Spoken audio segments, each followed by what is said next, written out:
Donc on va démarrer. Bonjour à tous. Nous voilà dans la deuxième partie de la semaine. On a déjà eu le plaisir de partager trois des projets du Club Urbain de cette année. Et aujourd'hui, on a le plaisir effectivement avec Bruno de vous accueillir sur le sujet des guidelines pour une architecture d'entreprise éco-responsable. On a prévu un exposé qui, comme pour les fois précédentes, enfin celles que vous avez déjà vécues, un dispositif pour vous permettre d'interagir.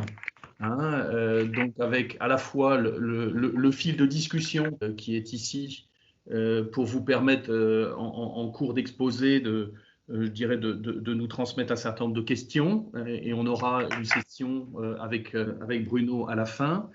Et également, on vous propose une petite collaboration dans une logique de réaction, d'intelligence collective en deuxième partie d'exposé avec un klaxon dont Laura nous rappellera effectivement l'adresse et puis le code de connexion. Alors, le sujet du jour, donc c'est effectivement ce sujet autour de l'architecture d'entreprise éco-responsable. Donc, je vous rappelle, c'est un choix, je dirais, de périmètre que l'on a fait quand on a réfléchi au fait l'année dernière et qu'on a choisi effectivement d'avancer fortement sur ce sujet au sein du conseil d'administration du club. On sait que parce qu'on en a redébattu en groupe de travail, que le périmètre du numérique responsable est plus vaste que simplement l'éco-responsabilité. Mais on a fait ce choix-là parce qu'en fait, on pense que nous, les architectes, c'est plutôt sur cette dimension d'éco-responsabilité qu'on va avoir je dirais un impact. Alors, le sujet, il est très présent aujourd'hui dans l'actualité. Alors, je vais juste faire un bref rappel de ce qu'on a vécu cette semaine. Cette semaine, en début de semaine, il y a eu la publication des 150 propositions de la Convention citoyenne. Et il s'avère que parmi ces propositions, il y a des propositions qui ont trait à le bilan carbone, et en particulier le bilan carbone d'entreprise, avec un renforcement de ce dispositif qui est proposé. Encore une fois, faut-il que maintenant le gouvernement s'en empare et mette en œuvre en fait ces mesures. Donc, il y a plusieurs choses autour de ce dispositif-là.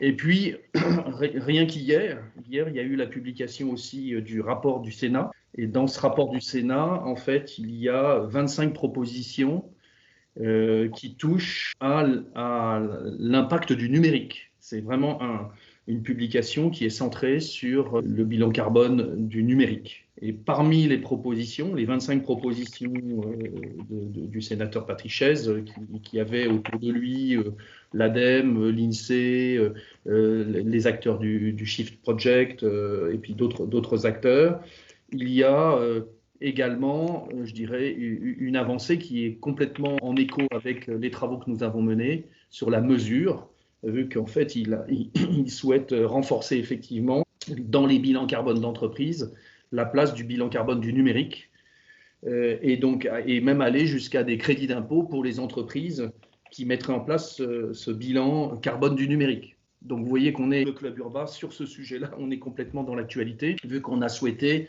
essayer, nous, de façon assez pragmatique, lors de ce premier semestre, de travailler à l'évaluation carbone d'une application, d'un système d'information, et donc d'aller plus loin que les méthodes que propose l'ADEME, d'aller au plus près du système d'information, d'une application.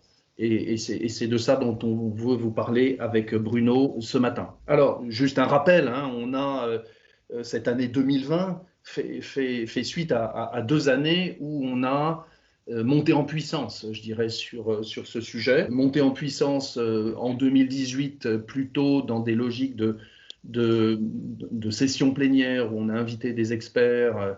On en a refait d'ailleurs en 2019, où on a eu un groupe de travail qui était effectivement assez centré sur la compréhension de ce dont on parle quand on parle de sobriété numérique ou de numérique responsable. En 2019, on a eu les premiers engagements que le club vous recommande de mettre en œuvre et de décliner chacun dans votre vie courante et donc dans vos entreprises.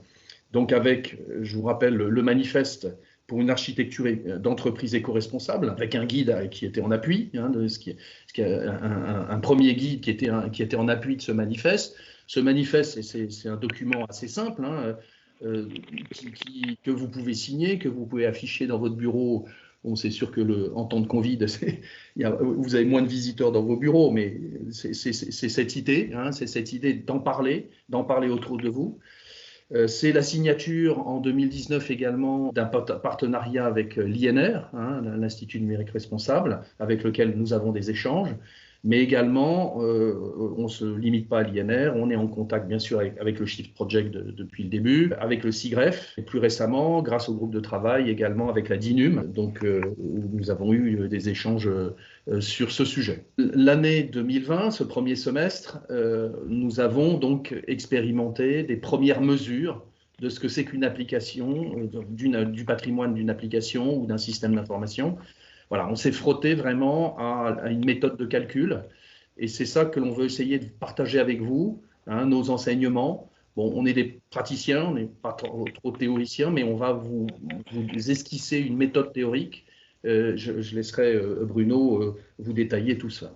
Le de travail est très important, ce qui montre aussi la motivation que l'on a dans nos entreprises et que l'on a personnellement à vouloir faire avancer ce sujet. On a, malgré le Covid, réussi à tenir 4 ateliers de travail sur ce premier semestre et on doit le ponctuer le jeudi 9 juillet par un partage d'un document rédigé qui relate en fait nos travaux et dont nous allons vous donner la trame aujourd'hui. Donc, on veut, avec Bruno, encore une fois, remercier, car c'est l'esprit du club, c'est remercier les travaux réalisés par les uns et les autres, donc la Société Générale, qui, en tout début, nous a, dans un premier atelier, fait avancer très vite sur ce qu'on appelle les inducteurs de calcul, il a partagé, en fait, ces inducteurs. La SNCF, dans l'atelier 2, qui vraiment a des expériences en cours d'outillage et de techniques de calcul très intéressantes et qui nous a fait aussi avancer. Safran, qui a fait l'expérience effectivement d'un calcul.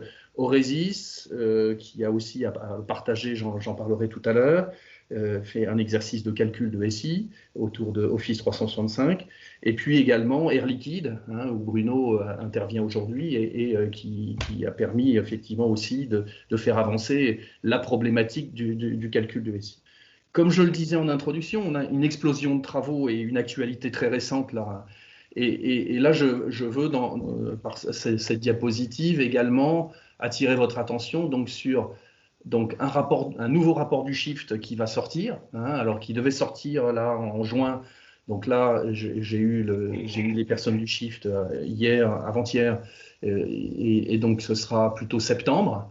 Et dans ce futur rapport du Shift, il y a un chapitre 2 que je vous engagerai à lire quand il sera sorti, dans lequel on propose un modèle des activités d'une DSI autour de la sobriété numérique et qui vise à mettre en place une politique de numérique durable, donc avec tout un ensemble de dimensions. Parmi ces dimensions, il y a la mesure. Et nous sommes intervenus en tant que relecteurs de ce document et nous avons fait en sorte que la place de l'architecture soit bien évoquée. Donc un rapport important.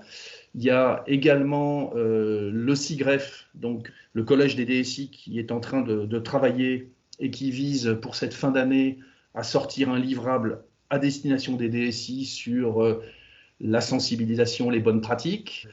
Et peut-être également le SIGREF organisera en fin d'année un partage avec l'ensemble des associations, dont le Club Urba, pour les travaux relatifs en fait au numérique responsable. Et enfin, donc l'INR, notre partenaire l'INR, qui lui aussi est en phase de rédaction d'un livrable et d'un lieu de capitalisation sur les pratiques de mesure de maturité numérique. Alors pas simplement les mesures de SI, Ça va être aussi des mesures pour l'ensemble des activités de la DSI, donc également pour fin de cette année. Et donc, je rappelle effectivement ce que l'on a, nous, déjà produit, donc un manifeste en 2019, et là, un guide de premières mesures et de méthodes de mesure que l'on s'apprête à finaliser avec le groupe de travail. Je cite pas, mais effectivement, il y avait l'ARCEP, le Syntec qui ont aussi aujourd'hui des travaux en cours. Donc, une actualité très, très riche autour de ce numérique responsable, cette sobriété numérique, cette éco-responsabilité. Je passe la parole à Bruno. Oui, bonjour à tous. Donc, le choix avait été fait dans le cadrage de ce projet de s'attaquer à la mesure. La question était de savoir comment on procède, à quelle maille et avec quelle approche. Alors, en termes de maille, ce qui a été choisi, c'est de travailler au niveau de l'application comme un des produits du SI. D'une part parce que c'est une maille assez naturelle pour nous, architectes, et puis c'est quelque chose qu'on peut circonscrire et traiter en profondeur, à la fois en ayant un résultat qui soit significatif et sans trop embrasser, ce qui donnerait lieu à des calculs un petit peu à rallonge et un petit peu complexes. Et puis, lorsqu'on travaille dans le cadre des projets qui font bouger le SI, et donc c'est dans ce cadre qu'on va inscrire la démarche, travailler à la maille applicative faisait sens. Deuxième choix qui a été fait par le groupe de travail, c'est d'avoir une approche qui soit globale et qui prenne en compte l'intégralité du cycle de vie donc de ce produit assis qui est l'application. Et en cela, on s'inscrit vraiment dans l'approche de l'ADEME, alors même si l'ADEME n'est pas là pour calculer le bilan carbone d'une application, mais voilà, on a voulu garder cette approche-là. Si on regarde ensuite l'application, on veut regarder son cycle de vie. Le cycle de vie de l'application, il est assez connu, conception, réalisation et maintien opérationnel, conditions opérationnelles. Donc ça, c'est vraiment la partie très DSI, étude de la chose. Ensuite, il y a toute la partie utilisation, donc la vie courante et les usages effectués par les utilisateurs, et une partie décommissionnement qui on le verra, est pas si simple que ça. Si on regarde ensuite, si on essaie de découper ce produit en sous-produits, alors on a décidé de le découper en gros en trois. La partie équipement et énergie, qu'on a regroupé quand on verra le cycle de vie au slide suivant, je vous expliquerai un petit peu plus pourquoi, qui elle-même est répartie en deux, le poste de travail lui-même, qui en général est mutualisé et sur lequel on a déjà pas mal d'abacs, donc c'était assez intéressant de l'isoler en termes de problématiques. Et puis les infrastructures au sens très très large du terme, donc tout l'aspect matériel qui va avec. Les données, à la fois au niveau statique, donc le stockage des données lui-même, et puis son transport au travers des flux. Et le troisième sous-produit, c'est la partie logicielle avec les activités humaines des logiciels, à la fois sur sa construction, sa maintenance, son utilisation, et les fonctions au sens urbaniste qui sont portées par ce logiciel. Ce qui est intéressant de noter même dès à présent, c'est qu'on pourrait continuer à descendre beaucoup plus bas que ça. Les infrastructures, par exemple, on pourrait parler des serveurs, des data centers, des équipements réseau, etc., etc., etc. On voit dès à présent qu'il y a une complexité qui apparaît immédiatement, qu'il y a un panel de sous-produits qui est large, que eux-mêmes vont être derrière déclinés sur des environnements différents de développement, de tests, de production, post-production, formation, etc., etc. On peut très vite aller se noyer dans les détails. Si on regarde les cycles de vie des sous-produits, alors la première évidence, c'est que chacun a son propre cycle de vie. Je ne vais pas vous les lire, vous les avez sous les yeux. Mais par contre, ce qui est intéressant de voir aussi, c'est que ces cycles de vie se recoupent, voire sont confondus. Si on a des éléments qui sont mutualisés entre applications, par exemple, donc si on se met tout simplement dans la partie équipement énergie, on peut avoir une base de données qui porte plusieurs schémas. On peut avoir un serveur de compute qui est mutualisé entre différentes applications. Et si on se projette dans le cloud, alors là, ça devient encore plus compliqué parce que du coup, on n'a absolument pas la main sur les équipements, leur partage et du ou le bilan carbone qu'on peut y associer. Si on regarde au niveau logiciel, on peut avoir des fonctions qui sont réutilisées, qui sont mutualisées. Donc les cycles de vie qui sont en propre, qu'on doit traiter, qui potentiellement peuvent être confondus, et puis il y a des choses qu'on peut, en fonction du contexte, décider de mettre à gauche ou à droite. Par exemple, entre équipement et données, le stockage de la data se fait bien évidemment sur un serveur. Donc du coup, qu'est-ce qu'on pour ne pas valoriser deux fois la même chose, il faudra faire un choix, et ce choix se fait notamment au niveau des inducteurs de calcul qu'on va choisir. Voilà. Donc la conclusion par rapport à ça, c'est qu'il n'y a pas de méthode universelle. On voit très rapidement, et je pense que le retour d'expérience de la Société Générale, qui a fait vraiment un travail fouillé d'analyse de tous les facteurs pouvant influencer un bilan GES, et il y en avait une liste qui était très très longue, qu'on a essayé d'appliquer dans le cadre du REX Safran, a vite montré qu'en fait, il fallait faire le tri et faire des choix. De faire des choix, alors à plusieurs niveaux, d'accord. D'une part, de quels sont les bons inducteurs. Donc, qu'est-ce qui a dans un contexte particulier un impact fort. Donc, le contexte particulier, il peut être caractérisé par de nombreuses variables. Des choix d'architecture, des choix de technologie, donc ça ce sont les plus évidents. Hein. Je parlais du cloud tout à l'heure, qui est vraiment le grand risque, la grande faille de division entre différents types d'architecture et de manière de faire des bilans. Mais est-ce qu'on est sur des architectures très distribuées? Est-ce qu'on est sur des architectures autour de la data? Est-ce qu'on est des architectures autour du compute? Forcément, les facteurs qui vont influencer fortement le bilan vont être très différents. Les types de développement vont aussi avoir un impact. Si on est sur de l'ERP, où finalement la partie construction est assez faible, on a une partie intégration un petit peu plus forte, bah, on aura un bilan qui est différent. Et donc du coup, nous, ce qu'on se dit, c'est que il y a une méthode qui est à trouver, comme vous voyez au fond, en fonction du contexte, et que finalement la granularité, ça pourrait être un programme, ça c'est intéressant et ça a du sens sur un programme de transformation ASIC, par exemple, d'être capable pour chacune des opérations, chacune des applications, d'avoir le bilan et d'être capable de le consolider au niveau du programme et de voir dans quelle mesure il a un impact positif ou négatif. On va revenir sur cette notion de tendance et de variation un petit peu plus tard, ou on peut le faire sur des produits homogènes.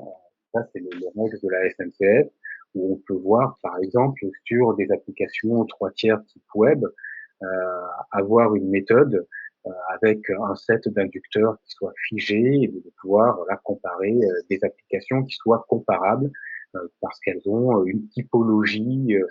Après avoir fait ce constat, le groupe de travail a quand même essayé de trouver quelles étaient de faire des propositions d'inducteurs parmi tous ceux qui ont été proposés par les REX et au cours des différentes réflexions du groupe de travail. Un certain nombre de choses. On a limité la liste, mais on se dit voilà, ça c'est des choses qu'on va quand même retrouver un petit peu tout le temps, qu'il faut arriver à prendre en compte. Si on regarde la partie équipement électricité, c'est les serveurs, le poste de travail, le réseau, le cycle de vie, j'en ai déjà parlé, je ne reviens pas dessus. On pense que une des problématiques, ça va être d'être capable de donner un ratio du bilan GES du poste de travail pour le produit. On reviendra souvent sur cette notion de clé de répartition, parce que comme on essaie bien évidemment dans un essai de mutualiser au maximum les ressources, on aura systématique cette problématique. Du coup, pareil pour les infrastructures, il nécessite de les inventorier, de regarder qu'est-ce qui est dédié, de regarder ce qui est partagé, et d'être capable de dire quelle est la clé de répartition. Alors, si on veut descendre un petit peu plus bas, c'est là que ça devient vite très très compliqué. Par exemple, sur un serveur, on avait regardé quel est le temps de CPU associé à une application. Donc, quelle est la consommation électrique qu'on pourrait rapporter à cette consommation CPU. Et du coup, avec des questionnements du type de si le serveur est inutilisé, il continue à consommer, comment on répartit, etc. Donc là, il y a vraiment des clés simples à trouver en fonction du contexte, encore une fois, et qui permettront de faire cette répartition. Il faut regarder la politique de recyclage. Est-ce qu'on met les infrastructures au rebut? Est-ce qu'on les recycle? Est-ce qu'on les réemploie? Notre sentiment, mais alors qu'on a pour l'instant du mal à étayer par des chiffres, c'est que partie équipement, et l'électricité qui va avec, et l'énergie qui va avec, c'est probablement, si on arrive à descendre un peu au fond des choses, le poste le plus coûteux. Cette intuition est quand même étayée par quelques chiffres. Par exemple, on sait que l'ADEME dit, c'est le chiffre projet peut-être, sur un téléphone portable, 80% du bilan, c'est la production et la distribution. L'utilisation, finalement, c'est pas grand-chose. Sur une application, c'est un petit peu plus compliqué parce que on a notamment les activités humaines qui vont autour, mais on sent bien qu'en fait, la production du matériel dans des usines polluantes, la collecte des matériaux, les terres rares, etc., c'est ce qui va avoir un impact vraiment énorme. Comparé à ça, la conception du logiciel, finalement, ça sera vraisemblablement assez peu. Si on regarde les données, donc on a parlé à la fois de flux, de stockage, d'archivage. Un indicateur qui est intéressant, c'est le nombre d'accès à la donnée, et notamment pour être capable de différencier et d'indiquer comment des données devraient être, ou quand des données sur leur cycle de vie devraient être archivées. On sait que le coût de stockage sur des équipements, on va dire basse performance, voire sur des bandes, est moins coûteux en termes de carbone que sur des disques rapides, voire sur de la mémoire. Donc là, on peut avoir une influence en termes d'architecture sur le bilan GES du stockage de la donnée. Bon, après, il y a un indicateur évidemment qui est le volume de données à de rétention. La donnée la moins consommatrice de carbone, c'est celle qu'on n'a pas. Donc il faut essayer de nettoyer au fur et à mesure autant que possible. Et puis des caractéristiques au niveau des flux, fréquence, volume, sont des indicateurs dont vous êtes habitué en tant qu'architecte. Moins les flux sont gourmands, plus leur bilan est. Sur la partie logicielle, alors il y a beaucoup de choses finalement autour des activités humaines, et notamment le nombre de jours hommes sur le cycle du produit, sur ces différentes phases, et le coût carbone qu'on mettrait en face. Alors ça peut être assez important, notamment si vous avez des organisations très distribuées en offshore. Alors ça, c'est des retours d'expérience que je pense qu'on a un peu tous là-dessus, où on délocalise la conception, le développement, la maintenance de toute ou partie du cycle de vie de production d'un logiciel, et on s'aperçoit que au-dessus de ça, pour être capable de le piloter, on a beaucoup d'allers-retours en avion, par exemple, à la fois de l'encadrement qui en général est en Occident, vers l'Inde, le Vietnam, ou même en plus proche vers l'Europe de l'Est, voire des équipes qu'on fait venir en immersion, etc. Donc ça, c'est la partie un peu RH, organisation, jour-homme. Et puis des choses très classiques d'urbanisme autour du taux d'usage des fonctions pour détecter. Alors c'est un peu à double face. C'est comment est-ce qu'on détecte les obésités logicielles, donc des choses, des fonctions qu'on produit qui ne sont pas utilisées, et puis des fonctions au contraire qui sont cruciales, extrêmement utilisées, et sur lesquelles on peut essayer de réduire le bilan carbone sans dégrader la prestation qu'elles font. Donc effectivement, le groupe de travail arrive à la conclusion, suite à ces expériences de chiffrage, que faire une méthode générique universelle, ça nous semble impossible. Par contre, avoir une trame de méthode, avoir une trame d'approche en fait du sujet, ça nous semble possible. Alors premier sujet, c'est effectivement, il faut quand même une rigueur. Hein. L'ADEME insiste toujours en fait sur la rigueur, sur les sources que l'on prend, les hypothèses que l'on pose. Et l'idée, c'est effectivement d'avoir une méthode de calcul d'un récit, hein, un récit existant ou un récit en construction, avoir un chiffre basé sur un certain nombre d'hypothèses et d'inducteurs. Hein. Et ce qui est le plus important, ce qui nous semble le plus important, c'est qu'effectivement, c'est pas le chiffre en tant que tel qui est important, mais c'est la capacité d'avoir une méthode qui permette de faire des scénarios, de faire des variantes. Hein.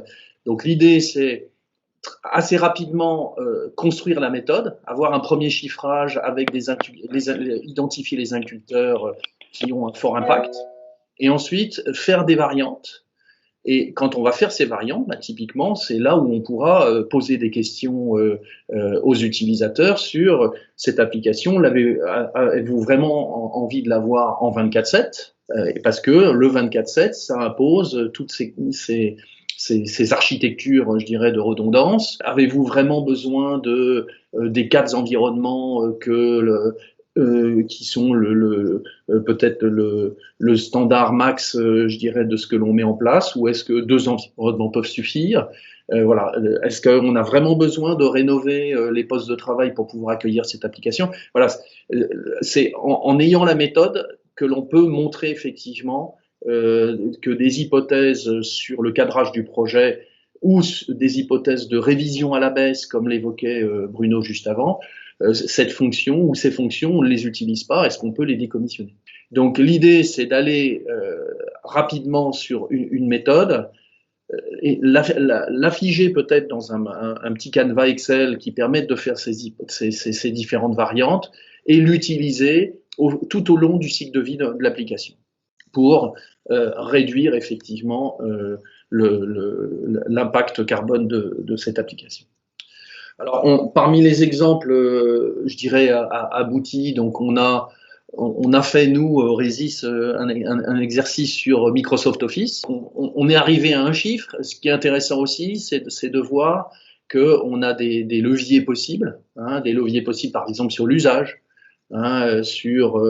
et donc si on arrive, et c'est ce sur quoi on Resys travaille en ce moment, si on arrive effectivement à faire prendre conscience aux utilisateurs d'Office des bonnes pratiques et que ces bonnes pratiques peuvent réduire effectivement le bilan carbone annuel en fait de la suite, eh ben c'est tout à fait intéressant.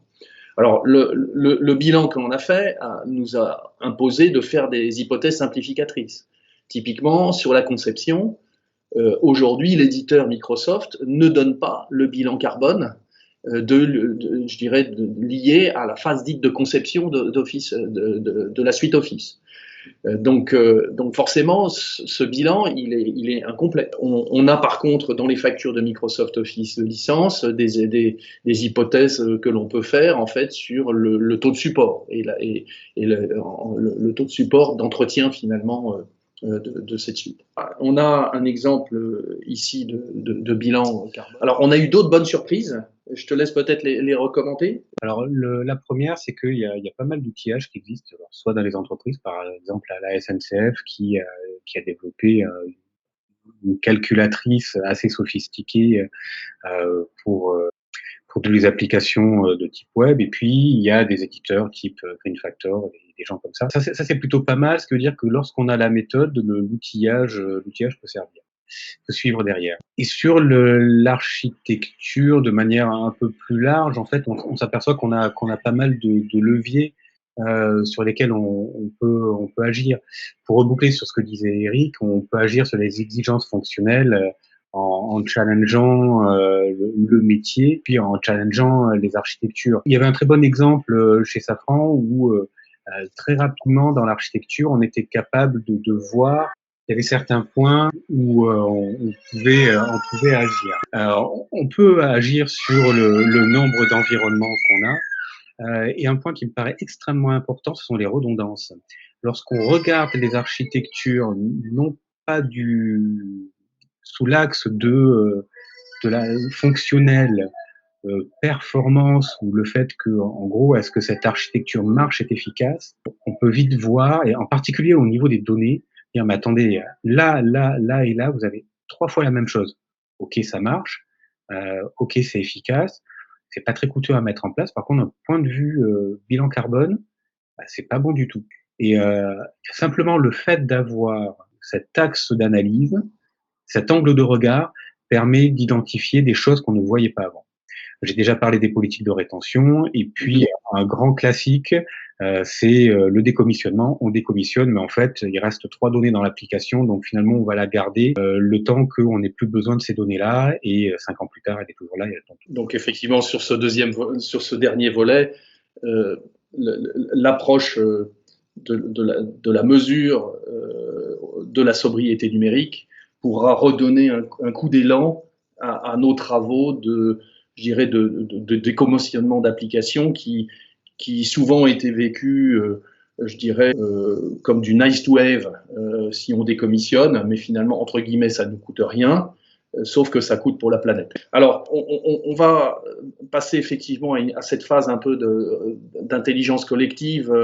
Donc, je vous propose de vous connecter. Voilà, ce qu'on vous proposait avec Bruno, c'est que vous tous, vous puissiez nous alimenter et alimenter le groupe de travail qui va se réunir mi-juillet avec voilà, vos réactions. Hein, donc, post-it rose, un petit post-it rose sur bravo, ou attention sur tel sujet, j'ai pas trouvé ça, voilà. Peut-être également, on est toujours à la recherche pour alimenter le groupe de travail. Est-ce que les uns et les autres, post-it jaune, avez-vous réalisé dans vos entreprises un calcul de gaz à effet de serre d'un SI? Avez-vous des inducteurs en place? Donc, on est preneur en fait de votre patrimoine pour alimenter en fait le groupe. Et enfin, voilà, on se pose la question pour le semestre 2 de quels travaux maintenant on va faire. Hein, donc, on a déjà quelques idées avec Bruno, mais peut-être on voudrait se réaligner sur, de votre point de vue, quels seraient les travaux que vous recommanderiez en fait au groupe de travail, au club, hein, quelles sont les questions qu'on devrait étudier, ça serait quoi nos priorités, hein, peut-être dans votre entreprise vous avez une priorité, donc voilà, on est preneur que chacun d'entre vous puissiez effectivement nous alimenter de ces éléments. Et puis ensuite en parallèle on peut prendre des questions avec Bruno. Oui, effectivement, les bonnes idées donc, on a, je réagis, enfin, sur le kit de communication, effectivement, c'était aussi l'année dernière, lors de 2019, un des sujets un peu phares de montée en compétences, où on sentait bien qu'il y a un besoin de kit de communication. Donc, c'est vrai qu'on a en début d'année, on n'avait pas retenu ce chantier-là, mais il reste d'actualité. Hein. Alors, on a nos collègues de l'INR qui ont travaillé pas mal sur ce sujet. Donc, peut-être faudrait-il que l'on récupère en fait ces éléments-là et qu'on en fasse, je dirais, un digest club, hein, pour le club. Sinon, sur la deuxième idée, je pense qu'effectivement, on sent bien aujourd'hui qu'il y a, on a du mal à apprécier l'usage, le poids de l'usage. Nous, on l'a bien vu dans notre expérience Office 365. C'est sûr que des bons usages d'Office peuvent réduire effectivement le calcul de l'impact. De même, je pense que des bons usages, on avait évoqué le sujet aussi avec SNCF. Je pense que les bons usages de certaines applications peuvent effectivement aller dans le bon sens. Je te laisse peut-être répondre à la question rouge, là. Peut-on identifier des facteurs dominants sur les grands types d'appli ou d'architecture, par exemple, en partant de 3 catégories de l'ADEME ou du Shift? Alors ça, c'est le problème de la segmentation. Oui, probablement, on va se battre un petit peu sur comment on segmente, nécessairement. Comme je disais tout à l'heure, il y a la partie cloud où, d'ailleurs, oui, c'est un vrai sujet, hein, comment on fait par rapport à ça. Après, on peut regarder, peut-être splitter sur des choses qui sont un peu legacy, puis sur des architectures plus architecture de service avec beaucoup de mutualisation. Ça me paraît être la manière dont on peut splitter ça. Ça, c'est un premier point. Et après, on peut regarder, ça peut être intéressant d'avoir un approfondissement, mais qui là devient très technique sur le matériel. Alors, je complète peut-être, Bruno.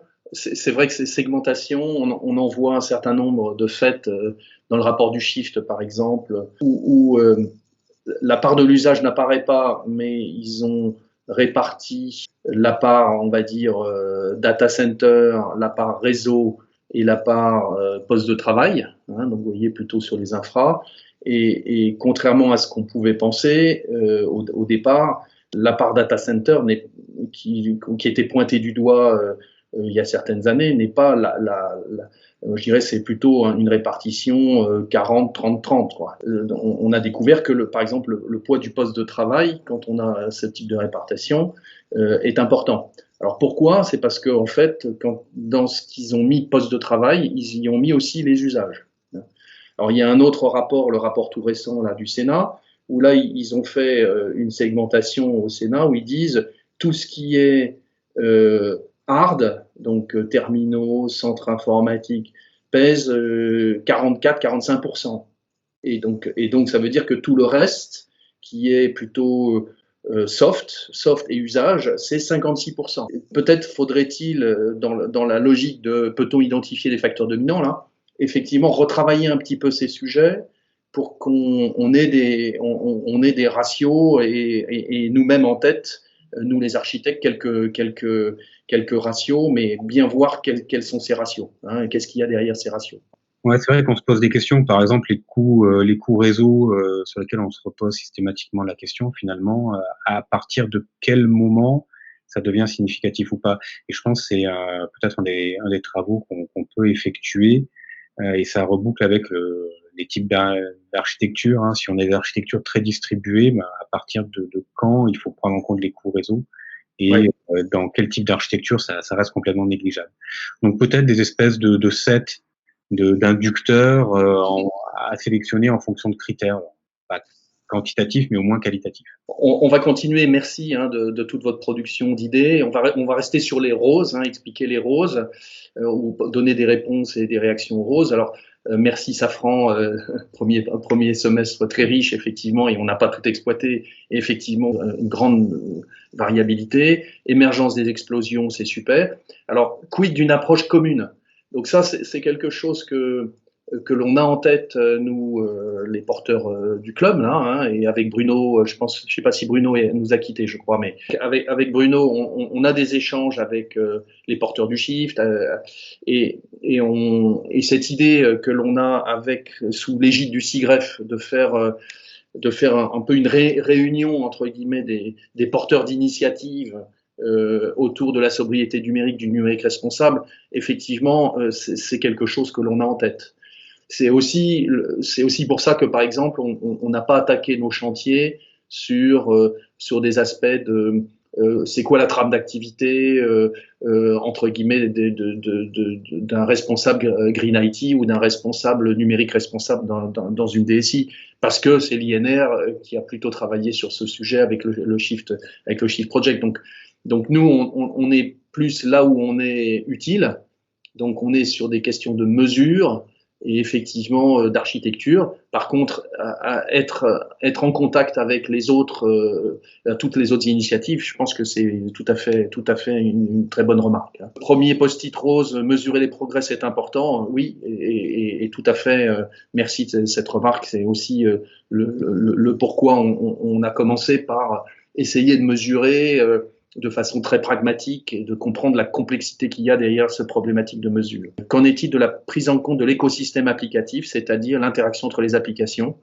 Y a-t-il des applications prédatrices s'appuyant sur d'autres? Intéressante question, intéressante remarque. Je te laisse répondre peut-être, Bruno, aussi.